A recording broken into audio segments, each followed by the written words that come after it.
तेरा कलाम रहेगा कायम पहाड़ जब ना रहे खुदाया, तेरे मुंह की एक बात भी टलेगी ना चाहे कुछ भी हो। तेरी मान दिए है जिंदा सोने से भी कीमती, मेरा दिल ये दे गवाही है ये किताब अजीम। नाज़िल करे अपना कलाम, शिकस्ता दिलों को सुकून मिले, तारीकी दूर हो मेरी राहें रोशन कर। दे अपना कलाम कसरत से ए खुदा, बदल दे रिहाई दे कसरत से फल मिलाओ। कलाम रहेगा कायम पहाड़ जब ना रहे खुदाया, तेरे मुंह की एक बात भी टलेगी ना चाहे कुछ भी हो। अजीज नाजरीन, मैं अयाद ज़रीफ आप सब देखने वालों को हमारे रोज़ के बाइबली मुतालिया प्रोग्राम की इस नई किस्त में खुशामदीद कहता हूँ। इस प्रोग्राम में हम बाइबल मुकद्दस की तमाम किताबों यानी पैदाइश से मुकाशफा तक हर सोमवार से जुमा आपके लिए जामा मुतालिया पेश कर रहे हैं। हम मरकज़ की इंजील का मुतालिया कर रहे हैं जो नए अहदनामे की दूसरी किताब है, और ये इंजील मसीह को एक कामिल जाफिशानी करने वाले खादिम के तौर पर पेश करती है। वो ज़मीन पर खुदा की मर्जी को पूरा करने के लिए आया जो इंसान की बगावत की वजह से आलूदा हो चुकी थी, पर वो उसके आगे कौम्पल की तरह और खुश्क ज़मीन से जड़ की मानिंद फूट निकला। उसके अनमोल लाजवाब फ़र्द में कमाल का तजस्सुम हुआ। आज हम चौथे बाब का मुताला करेंगे और मैं चाहूँगा कि आप बाइबल मुकद्दस खोलिए और हमारे साथ मुताले में शामिल हो जाइए। और इस दौरान अगर आपका कोई भी सवाल हो तो हमें ज़रूर लिख भेजिए। हमारे ईमेल एड्रेस info@biblimutalia.com पर हम इसका जवाब ज़रूर देंगे। लेकिन प्रोग्राम का बाकायदा आगाज़ करने से पहले मैं खुदा के खादिम भाई यूसुफ को खुशामदीद कहूँगा। बहुत शुक्रिया भाई। भाई कैसे हैं? मैं ठीक हूँ। साथ ही हमारे दीगर मेहमानों को भी खुशामदीद। भाई यूसुफ, सबसे पहले मैं चौथे बाब का मरकज़ी ख्याल जानना चाहूँगा। बाब 4 में 4 तमसीलें शामिल हैं जो कि मरकज़ की इंजील में मामूल के मुताबिक शामिल नहीं हैं। मसलन मरकज़ की इंजील बहुत सारी तमसीलों की वजह से मशहूर है। मरकज़ की इंजील उस कामिल खादिम के काम और मुशक्क़त की नुमाइंदगी करती है, और हमें यह भी नहीं भूलना चाहिए कि ये इंजील मसीह के नबी होने के बारे में। लिहाजा इस बाब में लफ्ज़ सुना इसकी मुख्तलिफ शक्लों में तकरीबन 14 दफ़ा दोहराया गया है। अगरचे कि ये बाब बहुत मुख्तसर है, लेकिन सुनो लफ्ज़ से भरा पड़ा है। फिर खबरदार रहो किस तरह सुनते हो। आखिर में बाब के इख्तिताम पर हम मसीह के तब्रियास की झील के पार जाने के बारे में वाज़ेह तौर पर पढ़ते हैं। फिर बड़ा तूफान उठा और मसीह ने उसे सिर्फ एक लफ्ज़ से थमा दिया, क्योंकि वो मुजस्सम खुदा है। आपने कहा कि मरकज़ की इंजील मसीह के नबी होने के बारे में बात करती है। जी लिहाजा लफ्ज़ नबी, जी हम मसीह को नबी के तौर पर कैसे देखते हैं और उसकी खिदमत क्या थी? ठीक है। जब आप इस्तिश्ना के 18वें बाब की 15वीं आयत पढ़ते हैं तो मूसा ने लोगों से बात करते हुए कहा कि मेरी मानिंद एक नबी, लिहाजा क्योंकि मैं अहद का दरमियानी था, लेकिन एक नया आएगा जो नए अहद का दरमियानी होगा। खुदाउन तेरा खुदा तेरे लिए तेरे ही दरमियान से यानी तेरे भाइयों में से मेरी मानिंद एक नबी बर्पा करेगा, तुम उसकी सुनना। और यूं होगा जो शख्स उस नबी की ना सुनेगा वो उम्मत में से नेस्तो नबूद कर दिया जाएगा। इसलिए मसीह यहाँ 2 दफा 3 दफा या फिर 14 दफा इस लफ्ज सुनो को वाज़ेह तौर पर दोहराता है, क्योंकि वही वो नबी है जो दुनिया में आने को था। वो ना सिर्फ खुदा का कलाम लेकर आया बल्कि वो खुद मुजस्सम कलाम था। लिहाजा इस्तिस्ना 18 की पेशन गोई का इतलाक किसी भी और शख्स पर नहीं होता। सही। बहुत से लोग इन अल्फाज का इतलाक किसी और शख्स पर करना चाहते हैं जो यहूदी नहीं और मसीह के बाद आया था। बस इन अल्फाज का इतलाक बिलखसूस मसीह पर होता है। इसकी तस्दीक पतरस ने इमाल के 3 और स्तिफनुस ने इमाल के 7वें बाब में की थी। उन्होंने आपके अल्फाज की तस्दीक की। शुक्रिया। अब मैं कुछ आयात पढ़ूंगा, उसके बाद आपसे सवाल पूछूंगा। फिर वो झील के किनारे तालीम देने लगा और उसके पास एक ऐसी भीड़ जमा हो गई कि वो झील में कश्ती में जा बैठा, और सारी भीड़ खुश्की पर झील के किनारे रही। और वो उनको तमसीलों में बहुत सी बातें सिखाने लगा और अपनी तालीम में उनसे कहा, सुनो, देखो एक बीज बोने वाला बीज बोने निकला, और बोते वक्त यूं हुआ कि कुछ राह किनारे गिरा और परिंदों ने आकर उसे चुग लिया।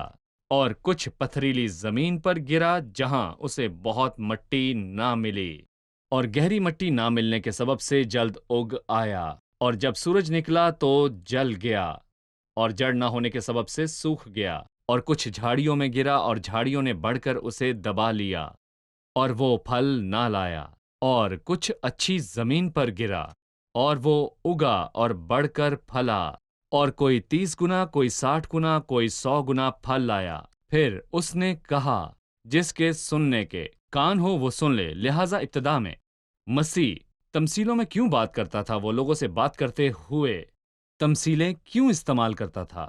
دراصل جب ہم اس واقعے کو متی میں پڑھتے ہیں تو ہم اسے بہتر سمجھ پاتے ہیں۔ یہ قوم اس گناہ میں گر گئی جو معاف نہیں کیا جا سکتا تھا، کیونکہ انہوں نے ایسا گناہ کیا تھا جو ناقابل معافی تھا۔ اس لیے مسیح نے اس قوم سے مزید پھل کا انتظار نہیں کیا تھا۔ اس لیے اس نے اپنی گفتگو کا آغاز یہ کہتے ہوئے کیا کہ ایک بیج بونے والا بونے کے نکلا لیے۔ ایک نئے کام کے آغاز میں۔ لہٰذا اس تقسیم میں نظام میں مسیح دو وجوہات کی بنا پر تمثیلوں میں یہاں بات کر رہا ہے۔ پہلی وجہ، وہ کچھ بھی سمجھنا نہیں چاہتے، اور وہ کچھ بھی سمجھ نہیں پائیں گے کیونکہ گفتگو تمثیلوں میں ہے۔ شاگردوں نے پوچھا، آپ تمثیلوں میں بات کیوں کرتے ہیں؟ تو اس نے جواب دیا، تاکہ لوگ اسے سمجھ سکیں، پہلی وجہ۔ لیکن دوسری وجہ یہ ہے کہ اگر کوئی سنجیدہ شخص اسے سمجھنا چاہے تو وہ شاید ڈھونڈے۔ ایک بہتر خزانہ حاصل کرے، کیونکہ تمثیل کے چند الفاظ ہیں لیکن اس کے اطلاق بہت سے ہو سکتے ہیں۔ مثلا یہاں ایک سادی سی کہانی ہے جس میں بہت ساری علامات اور حوالوں سے بھری ہوئی ہے، جیسا کہ مسیح نے کہا، جس کے پاس ہے اسے دیا جائے گا اور اس کے پاس بہت زیادہ ہو جائے گا، اور جس کے پاس نہیں ہے، وہ جو خواہش نہیں کرتا اور ڈھونڈتا نہیں، اس سے وہ بھی لے لیا جائے گا جو اس کے پاس ہے۔ ہو سکتا ہے کہ کچھ ناظرین حیران ہو اور یہ سمجھے کہ خداوند اس لیے تمثیلوں میں بات کرتا تھا تاکہ لوگ نہ سمجھیں۔ کیا اسے خدا کی طرف سے اس قوم کے لیے عدالت سمجھا جا سکتا ہے؟ یقیناً۔ اب میں 11ویں اور یقیناً۔ 12ویں آیت کو پڑھوں گا اور میں چاہوں گا کہ آپ اس پر تبصرہ کریں۔ اس نے ان سے کہا کہ تم کو خدا کی بادشاہی کا بھید دیا گیا، مگر ان کے لیے جو باہر ہیں سب باتیں تمثیلوں میں ہوتی ہیں، تاکہ وہ دیکھتے ہوئے دیکھیں اور معلوم نہ کریں، اور سنتے ہوئے سنیں اور نہ سمجھیں، ایسا نہ ہو کہ وہ رجوع لائیں اور معافی پائیں۔ خداوند نے خاص طور پر یہ کن لوگوں کے لیے اور کیوں کہا؟ اس قوم کے متعلق جس کے بارے میں یسایہ 6 کے آخری حصے کے الفاظ پورے ہوئے کہ وہ سنتے ہیں پر سمجھتے نہیں، اور خدا نے دو اعمال کے ذریعے اس قوم کی عدالت کی۔ پہلا مسیح کی زمینی زندگی کے دوران، جبکہ دوسرا مسیح کے آسمان پر اٹھائے جانے کے بعد اور روح القدس کے آنے کے بعد۔ پہلا عمل یہ تھا کہ اس نے تمثیلوں میں بات کی۔ شاگردوں نے پوچھا وہ ایسا کیوں کرتا ہے، تو اس نے جواب دیا، تمہیں آسمان کی بادشاہی کے بھیدوں کی سمجھ دی گئی ہے لیکن ان کو نہیں، لیکن دوسروں کے لیے یہ پہلی عدالت تھی، تم سنا کرو پر سمجھو نہیں۔ اور دوسری عدالت زبانوں میں بولنا ہے، جیسا کہ ہم یسایہ کے 28ویں باب میں پڑھتے ہیں، لیکن وہ بے گناہ لبوں اور اجنبی زبان سے ان لوگوں سے کلام کرے گا، پھر بھی وہ نہیں سنیں گے۔ پس بیگانہ زبانوں میں بولنا برکت نہیں، جیسا کہ کچھ لوگ سمجھتے ہیں۔ یہ اس قوم کے خلاف عدالت تھی جن کے ساتھ خدا عبرانی میں بات کیا کرتا تھا، وہ نہیں سمجھتے تھے، لہٰذا خدا نے ان کے ساتھ عبرانی کی بجائے دوسری زبانوں میں بولنے کا فیصلہ کیا۔ وہ سمجھ نہیں پائیں گے۔ یہ عدالت کی قسم ہے۔ جب انسان خدا کی طرف سے دیے جانے والے مکاشفہ کی تحقیر کرتا ہے تو وہ سزا کے طور پر اندھے پن کا سامنا کرے گا۔ کلیسیا کے اٹھائے جانے کے بعد نامی مسیحوں کے ساتھ ایسا ہی ہوگا۔ صحیح۔ لوگ حیران ہیں کہ برائے نام مسیحوں کو کلیسیا کے اٹھائے جانے کے بعد انہیں موقع نہیں ملے گا۔ وہ اسی وجہ سے افسردہ نظر آتے ہیں۔ ان کے پاس آج بھی موقع ہے، وہ آگے بڑھیں اور نجات حاصل کریں، لیکن صحیح۔ کلیسیا کے اٹھائے جانے کے بعد وہ ناراض ہوگا۔ پھر مسیحوں کو موقع نہیں ملے گا۔ جو آج ہے اس کا کیا کیا؟ بس خدا کے محبت کے بلاوے کو، مطلب جب اس قوم نے رد کر دیا تو بھی اس کے عدالتی عمل کو مشکل سمجھا جاتا تھا۔ بالکل۔ شکریہ، ہم یہاں ایک وقفہ لیں گے اور پھر دوبارہ حاضر ہوں گے۔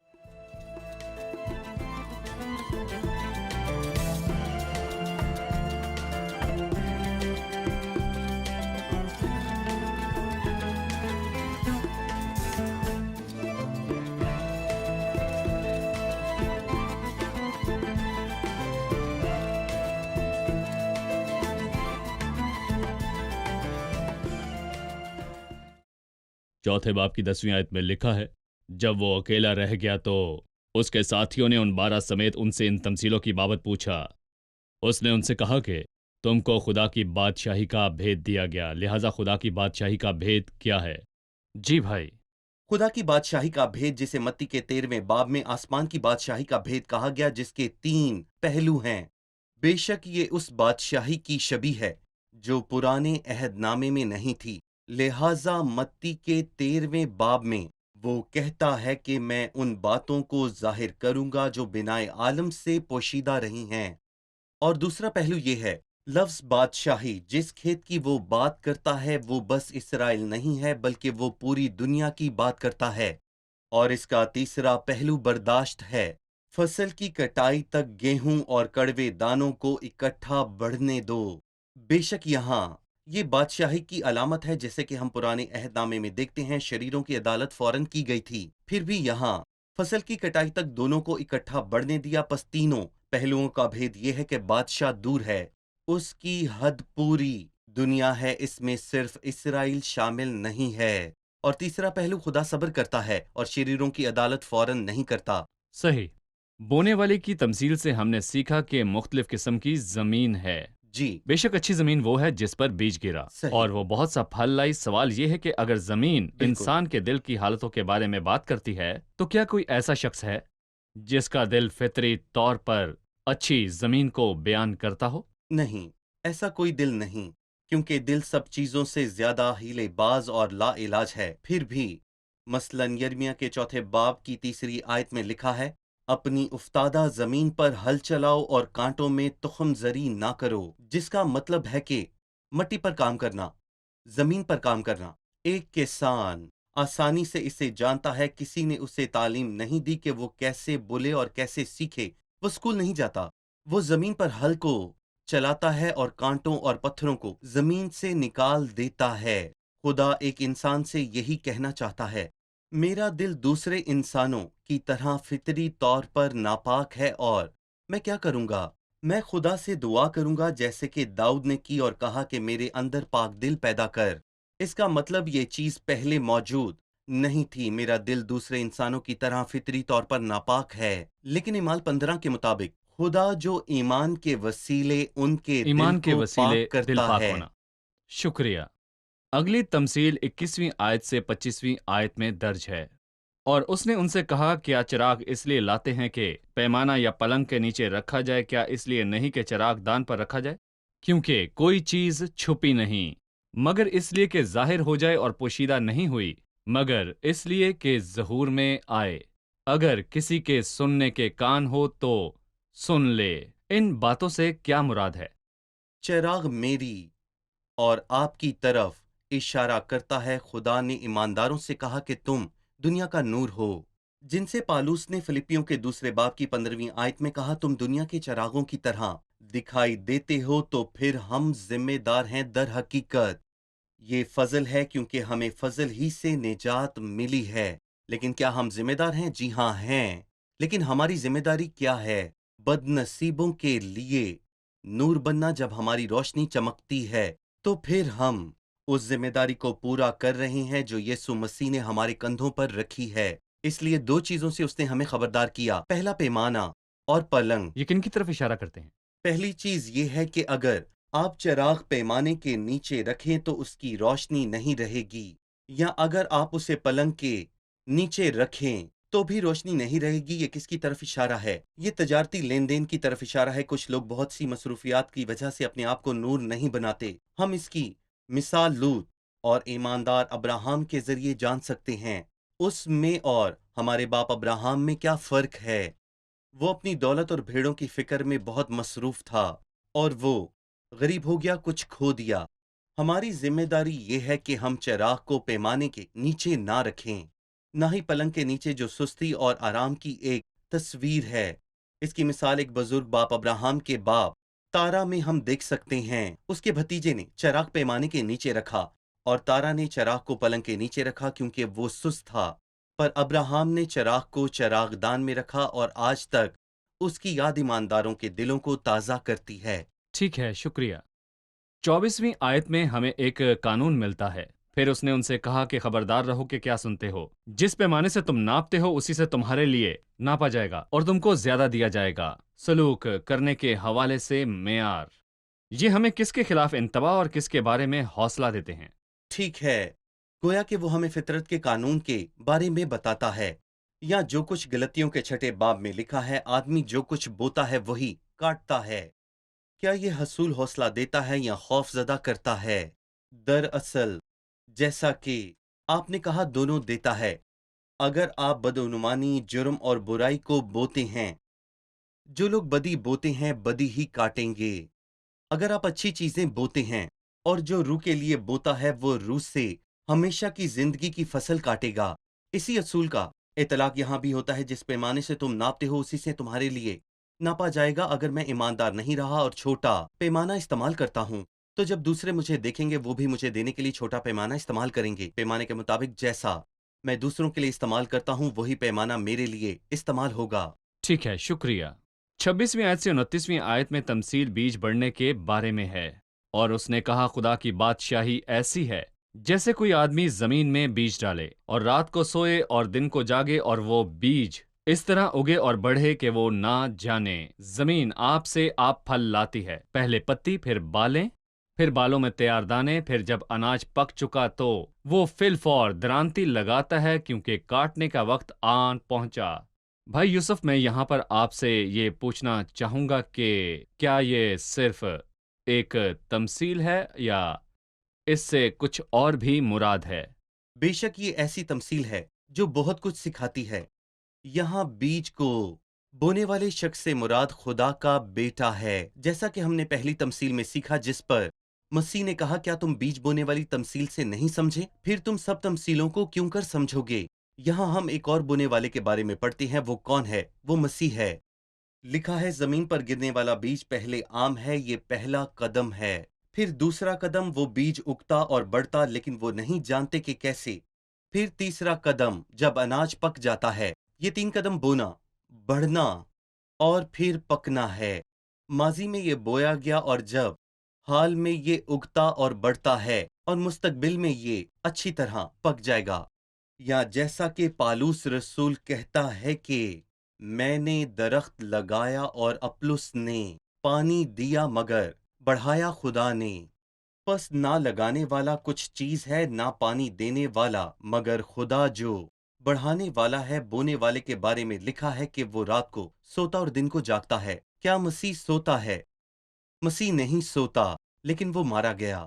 مگر موت سونے کی مشکل ترین تصویر ہے۔ یسوع مرا، پھر وہ دوبارہ مردوں میں سے جی اٹھا اور دنیا نے اسے نہیں دیکھا، لیکن ایمانداروں اور شاگردوں نے اسے دیکھا اور وہ دنیا چھوڑ گیا۔ اور پھر آج یہ ہمارے لیے حیرت کی بات ہے کہ مسیح نے جو 2000 سال پہلے بویا تھا وہ آج بھی موجود ہے، لیکن کیسے؟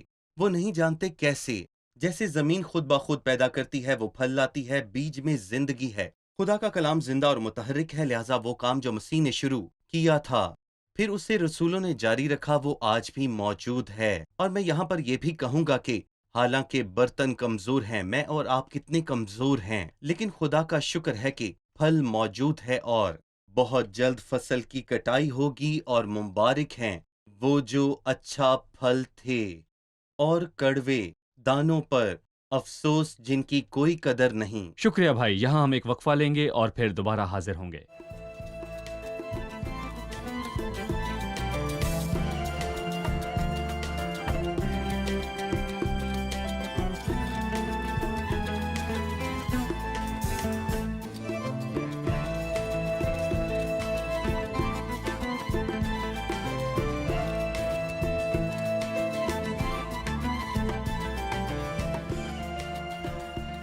آیت 30 پڑھتے ہیں۔ پھر اس نے کہا کہ ہم خدا کی بادشاہی کو کس سے تشبیہ دیں اور کس تمثیل میں اسے بیان کریں؟ وہ رائی کے دانے کی مانند ہے کہ جب زمین میں بویا جاتا ہے تو زمین کے سب بیجوں سے چھوٹا ہوتا ہے۔ خدا کی بادشاہی کو رائی کے دانے سے کیوں تشبیہ دی گئی جو سب سے چھوٹا ہے؟ جی بھائی، میں آغاز میں یہ بتانا چاہوں گا کہ خدا کی بادشاہی رائی کے دانے کی مانند ہے جس کا آغاز بہت ہی چھوٹا تھا، اس لیے اسے سب سے چھوٹے بیج کی مانند کہا گیا۔ यहूदी इस बीज के बारे में जानते थे और वो इसे अपने बागात में लगाते थे। लेकिन राई का दाना अब तक का सबसे छोटा बीज नहीं है। बिल्कुल नहीं। यहाँ यीशु सादा लोगों से बात कर रहा है जो अपने घरों में राई के दाने बोते थे, और जब उसे बोया जाता तो वो बहुत ही छोटा होता था, लेकिन जब वो बढ़ता और उगता तो वो एक नुमाया और कदावर दरख्त बन जाता है। और जब ये दरख्त बढ़ता है तो बहुत कम अरसे में इसकी लंबाई 3 से 4 मीटर हो जाती है। और कहा जाता है जब कोई शख्स राई का दाना बोता है तो वो देख सकता है कि ये किस तरह बड़े पैमाने पर बढ़ता है। मेरा ख्याल है कि खुदा की बादशाही भी ऐसे ही बढ़ती है, जिसके बारे में हम इमाल के शुरू में पढ़ते हैं। जब पतरस और यूहन्ना को गिरफ्तार कर लिया गया तो ईमानदारों की तादाद 3000 से 5000 हो गई। एक झटके में 3000 ईमान ले आए और दूसरे झटके में फिर 2000। बढ़ोतरी बहुत जल्दी हुई, लेकिन इसकी बुनियाद सिर्फ और सिर्फ पाकीज़गी थी। लिखा है कि ये बढ़ता है और हवा के परिंदे इसके साए में बसेरा कर सकते हैं। कुछ लोग हवा के परिंदों की गलत तशरीह करते हैं। वो जिस तरह पसंद करते हैं उसी तरह हर तमसीलो किताब की तशरीह करते हैं, जो बिल्कुल भी ठीक नहीं। पूरी बाइबल में यकसानियत पाई जाती है, जिसे नबूवती कलाम कहते हैं। बिलखसूस इस बाब में उसने बताया कि हवा के परिंदों से मुराद इब्लीस है, और लोग ये दावा करते हैं कि हवा के परिंदों से मुराद आने वाले बहुत से लोग हैं। ये दुरुस्त नहीं। किस बुनियाद पर आप ये कहते हैं? मैं यहाँ पर पूछूंगा कि क्या शैतान को खुदा की बादशाही में जगह मिली? जी हाँ, मैं कहूंगा कि आप बहुत से खतूत में देख सकते हैं। पहले तमोथियस में लिखा है बाज लोग गुमराह करने वाली रूहों और शयातीन की शयातीन तरफ की तालीम। मुतवज्जा हो जाएंगे। और फिर मुकाशफा के दूसरे और तीसरे बाब में हम कलीसिया के बारे में वाज़े तौर पर पढ़ते हैं। फिर हम शैतान के तख्त के बारे में पढ़ते हैं। परगुमन की कलीसिया को कहा गया कि तू शैतान के तख्त के आगे सकूनत करता है। और फिर थवाथीरा की कलीसिया में शैतान की गहरी बातों को पढ़ते हैं। और फिलाडेल्फिया में शैतान की इबादतगाह को देखते हैं। बदकिस्मती से शैतान ने कलीसिया में बहुत कुछ किया। वो गलत तालीम जो शैतान ने मसीहत में फैलाई कहाँ से आई? खुदा की तरफ से नहीं, यकीनन वो हवा के शैतान परिंदे। की तरफ से आई। हवा के परिंदे जिन्होंने घोंसला बनाया और गुमराह करने वाली और शैतानी तालीम को फैला दिया। और हमें यहाँ पर खबरदार रहना है, क्योंकि ये खुदा की तरफ से नहीं है। क्योंकि बहुत सी धोखा देने वाली और तबाहकुन इबादत मसीहत में आ गई हैं। लिहाजा हम नाज़रीन से गुजारिश करते हैं कि वो मसीहत को उसके अमाल और मसीहों का तर्ज अमल देखकर फैसला सही। ना करें, और ना ही उनकी रवायात को देखकर फैसला करें। सही। अगरचे आप हकीकी मसीहत के बारे में जानना चाहते हैं तो सिर्फ बाइबल से सही। जानिए, और आप इंसानों और बदरूहों के जरिए किए गए इजाफे और तरमीमों से गुरेज करें। बिल्कुल। 34वीं आयत। और बेतमसील उनसे कुछ न कहता था, लेकिन खलवत में अपने खास शागिर्दों से सब बातों के मानी बयान करता था। खलवत, खुदावंद के पास जो खलवत में आया, क्या उसे मसीह में एक उस्ताद मिला? सही। ज़बूर 25 कहता है कि खुदाम के राज को वही जानते हैं जो उससे डरते हैं, और वो अपना अहद उनको बताएगा। यीशु ने तमसीलों में तालीम दी और ये उनके लिए अदालत थी, लेकिन शोहर के लिए नहीं जो समझाना और सिखाना चाहता है। यहाँ तक कि आज भी जो सीखने और समझने की ख्वाहिश रखते हैं और आजिज़ी से मसीह के पास आते हैं, वो इल्म हासिल करेंगे। क्या मसीह अकीदतमंद के लिए खुद को जाहिर नहीं करेगा? वो करेगा। भाई यूसुफ, आखिरी हिस्सा 35वीं से 41वीं आयत तक है, जो तूफान को थमाने के बारे में है। जी। अब मैं इन आयात को पढ़ूंगा और आप हमें बताएं कि किस तरह मसीह की अलूहियत और उसकी कामिल इंसानी फितरत उन जी। आयात के जरिए जाहिर होती है। जी। उसी दिन जब शाम हुई तो उसने उनसे कहा, आओ पार चलें। और वो भीड़ को छोड़कर उसे जिस हाल में था कश्ती पर साथ ले चले, और उसके साथ और कश्तियां भी थीं। तब बड़ी आंधी चली और लहरें कश्ती पर यहाँ तक आईं कि कश्ती पानी से भरी जाती थी, और वो खुद पीछे की तरफ गद्दी पर सो रहा था। बस उन्होंने उसे जगाकर कहा, ए उस्ताद, क्या तुझे फिक्र नहीं कि हम हलाक हुए जाते हैं? उसने उठकर हवा को डांटा और पानी से कहा, साकित हो जा, थम जा। बस हवा थम गई और बड़ा अमन हो गया। फिर उनसे कहा, तुम क्यों डरते हो? अब तक ईमान नहीं रखते? और वो निहायत डर गए और आपस में कहने लगे, ये कौन है कि हवा और पानी भी उसका हुक्म मानते हैं? लिहाजा पूछना यह है, इस मौजज़े के जरिए मसीह कौन है? ये उसकी उलूहियत और इंसानी फितरत के बारे में क्या बताता है? इंसानी तौर पर मसीह सो रहा है, फिर भी खुदा होते हुए ज़बूर 121 में हम पढ़ते हैं कि वो ना ऊँगता है और ना सोता है। मसीह और नहीं ना ही सोता है। और इस कलाम के मुताबिक वो पूरी तरह एक इंसान था जिसे پیاس لگی، بھوک لگی اور اسے تکلیف بھی ہوتی تھی۔ اسے 8 دن مصلوب کیا گیا تھا، وہ صلیب پر مرا اور سب کچھ انسانی طور پر ہوا، لیکن وہ محض ایک انسان ہے۔ لیکن غلطی اس وقت ہوتی ہے جب لوگ یہ سمجھتے ہیں کہ جب ہم انسان کہتے ہیں تو وہ خدا نہیں، اور جب خدا کہتے ہیں تو انسان نہیں۔ در حقیقت مسیح کے بارے میں یہی چیز ہے جو ہم سب کی سوچ سے بالاتر ہے۔ در حقیقت یہ زبردست ہے، ہم اقرار کرتے ہیں، اور دینداری کا بھید بڑا ہے، اس کا نام عجیب مشیر مشیر ہوگا۔ در حقیقت مسیح میں دونوں ہی فطرتیں ہیں، الہی اور پھر انسانی بھی۔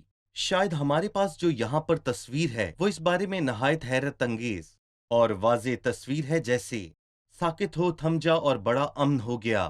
وہاں بڑا طوفان آیا پر وہ بڑے امن میں بدل گیا، اور نتیجہ یہ نکلا کہ وہ سب خوف سے بھرے تھے۔ زبردست۔ بے شک وہ نہایت ڈرے ہوئے تھے اور آپس میں یہ کہنے لگے کہ یہ کون ہے جو ہوا اور پانی بھی اس کا حکم مانتے ہیں۔ کیا کسی کے پاس ایسا اختیار ہے؟ آج کی 21ویں صدی میں بہت بڑے بڑے طاقتور ملک ہیں جیسے کہ جاپان اور امریکہ، لیکن وہ طوفان کے آگے چوہوں کی طرح بھاگ جاتے ہیں۔ وہ کیا کر سکتے ہیں؟ طوفان یا سمندر کو کنٹرول کون کر سکتا ہے؟ خالق۔ صرف خدا ہی کر سکتا ہے، اور وہ سمجھتے ہیں کہ مسیحی سچ میں خدا ہے۔ پھر وہ کامل انسان جو ایک مشقت جی۔ کرنے والے خادم کی طرح سو رہا ہے، وہ خدا کی ذات پر صحیح۔ بھروسہ کر کے اور جی، اعتماد رکھتے ہوئے سو بالکل، رہا ہے۔ صحیح۔ نیز وہ خدا خالق ہے اور غالب ہے۔ شکریہ بھائی، ہم پروگرام کا اختتام اس زبردست بات سے کریں گے۔ مسیح کی ذات میں الہی اور انسانی دو فطرتیں ہیں۔ آئیں مہمانوں سے رائے جانیں، آج کے پروگرام سے آپ نے کیا سیکھا؟ اس باب کے آخر میں یہ سوال بہت بڑا ہے، یہ کون ہے؟ ایک پرانا نیا سوال۔ وہ سب لوگ جو خدا سے پیار کرتے ہیں اور اس کے پاس آنے کا چناؤ کرتے ہیں، ہمیشہ اس میں نئی چیزیں اور تمام تر اطمینان پائیں گے۔ یہ ہمیں خدا کے قریب آنے اور اسے مزید جاننے کی ترغیب دیتا ہے۔ ہم نے یہ سیکھا کہ خداوند نے شاگردوں سے تمثیلوں میں بات کیوں کی۔ یہ اس قوم کے خلاف ایک عدالت تھی، کیونکہ اس سے قطع نظر کہ انہوں نے کتنا سنا یا دیکھا، انہوں نے اپنی سخت دلوں کی وجہ سے یقین نہیں کیا۔ اس کی ایک اور وجہ یہ ہے کہ ایک عقیدت مند شخص جاننے کی کوشش کرتا ہے اور سوالات پوچھتا ہے، کیونکہ ایک تمثیل میں چند الفاظ ہوتے ہیں۔ طوفان کو تھامنے کے معجزے کے ذریعے ہم نے مسیح کو ایک ہی وقت میں ایک انسان اور خدا کی حیثیت سے دیکھا، اور اس کی انسانی فطرت اس وقت ظاہر ہوئی جب وہ سخت طوفان میں سو رہا تھا۔ اس نے ہوا اور سمندر کو ڈانٹا اور امن ہو گیا۔ شکریہ، خدا آپ کو برکت دے۔ بھائی یوسف، خدا آپ کا آپ کو بھی برکت دے۔ شکریہ۔ عزیز ناظرین، وہ سفر پوری طرح محفوظ تھا۔ منزل کی ضمانت تھی، کیوں؟ کیونکہ وہ مالک جس کے پاس سارا اختیار ہے، اس نے شاگردوں سے کہا آؤ پار چلیں۔ اس نے کشتی میں سوار ہونے سے پہلے انہیں بتایا تھا، تو پھر یقینی طور پر وہ دوسری طرف جائیں گے۔ کیوں؟ حفاظت کے کون کون سے اجزاء ہیں جو ان کی دوسری طرف پہنچنے کی یقین دہانی کراتے ہیں؟ وہ خود ان کے ساتھ تھا، وہ اپنے کلام کے ذریعے ان کے ساتھ تھا۔ خدا کا کلام اور اس کی موجودگی اس سفر کی حفاظت کے اجزاء ہیں۔ یہ ایک ایسا سفر تھا جس کی منزل پر پہنچنے کی پہلے سے ضمانت دی گئی۔ ہماری منزل تک پہنچنے کے وعدے کے درمیان طوفان اور ہوائیں چل سکتی ہیں، پھر بھی ہم خدا کے مقصد کو تبدیل نہیں کر سکتے، کیونکہ مالک خود موجود ہے اور اس کا کلام زندہ ہے۔ کلام اور اس کی قدرت پر بھروسہ کریں۔ اگلی قسط میں آپ سے پھر ملاقات ہوگی۔ خدا آپ سب کو برکت دے۔